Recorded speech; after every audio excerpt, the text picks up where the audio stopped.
Los índices de volatilidad cripto son indicadores a los que yo pongo alarmas constantemente porque nos ayudan a intuir que el precio está a punto de moverse de forma espectacular. Y ojo, porque ahora mismo están indicando un punto clave. Son similares al VIX, que muchos ya conocéis, pero en vez de ser un gráfico que esté midiendo la volatilidad del S&P 500, nos miden la volatilidad del mercado cripto. Estamos hablando del B-Vol, que es como el VIX, pero mirando la volatilidad histórica de Bitcoin, y además tenemos otras variaciones, el B-Vol de 7 días, que son la volatilidad de Bitcoin a 7 días, y el B-Vol 24H, que es lógicamente la volatilidad de Bitcoin a 24 horas. Tendréis todos los tickers, por si queréis mirarlos en vuestro gráfico, en las referencias de este episodio que tenéis en la descripción.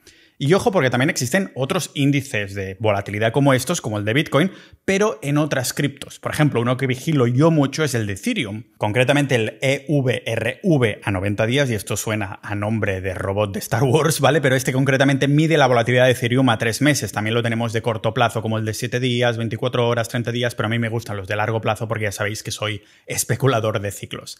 Hoy hablamos de esto porque cuando muchos de estos índices de volatilidad están a niveles similares, significa que algo muy gordo se avecina. Estos indicadores no son un secreto, pero bajo mi opinión están totalmente infravalorados en el sentido que se vigilan poco, especialmente cuando los estudiamos en confluencia. De hecho, justo ahora es cuando los tenemos que prestar más atención porque tanto el B-Vol de Bitcoin como la volatilidad de Ethereum con el EVRV, que ya sabéis que Ethereum es una cripto que guía la dirección del resto de las altcoins, están en una zona clave que no veíamos desde septiembre, octubre de hace 2 años, en 2023, justo antes de que Bitcoin se hiciera un más 335% hasta el día de hoy. Vamos, que ese punto fue el pistoletazo de salida del mercado alcista en el que estamos.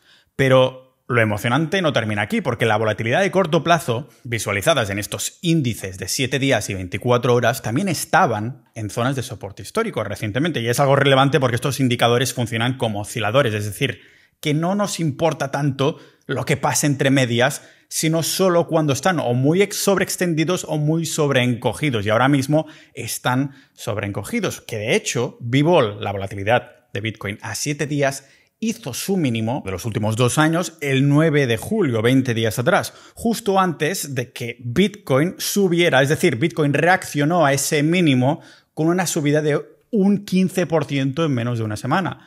Pero es que además estamos viendo algo que no acostumbramos a ver, un tipo de confluencias que no son comunes. Si un índice de volatilidad de largo plazo como es el B-Vol está en mínimos de hace 2 años, como venía comentando, y a su vez el índice de volatilidad de corto plazo, el semanal en este caso, que acabo de comentar, justo acaba de reaccionar recientemente al alza, ¿qué nos hace pensar? Que el mercado está cociendo un terremoto que no se veía desde hace 2 años y las reacciones de volatilidad a corto plazo nos podrían estar confirmando que este muelle ya empieza a desencadenarse. Es como si fuéramos expertos en terremotos. Estos indicadores son nuestra principal herramienta para predecir que se viene un terremoto, para saber más o menos cuándo sucederá y en qué grado de sacudida. Pues se viene un movimiento sísmico que hacía 2 años que no veíamos. Pero ojo, porque estos índices de volatilidad no nos dicen si el movimiento será a la alza o a la baja, solo que se viene algo, un sismo. Pero claro, si estamos en medio de un bull market desde 2023 y B-Vol,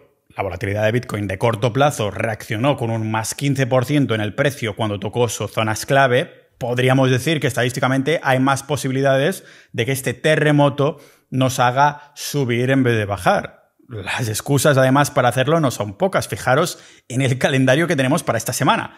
Miércoles 30 de julio, Jerome Powell de la Fed hará una rueda de prensa con la Reserva Federal anunciando si sube o baja o mantiene los tipos de interés después de todo este circo de Jerome Powell con Trump. El día después, jueves 31 de julio, se presenta el PIB del segundo trimestre en América. El viernes 1 de agosto se publica el cambio mensual en los empleos. No sé si os dais cuenta. En el episodio anterior os explicaba cómo todas las noticias solo son una propaganda de mercado.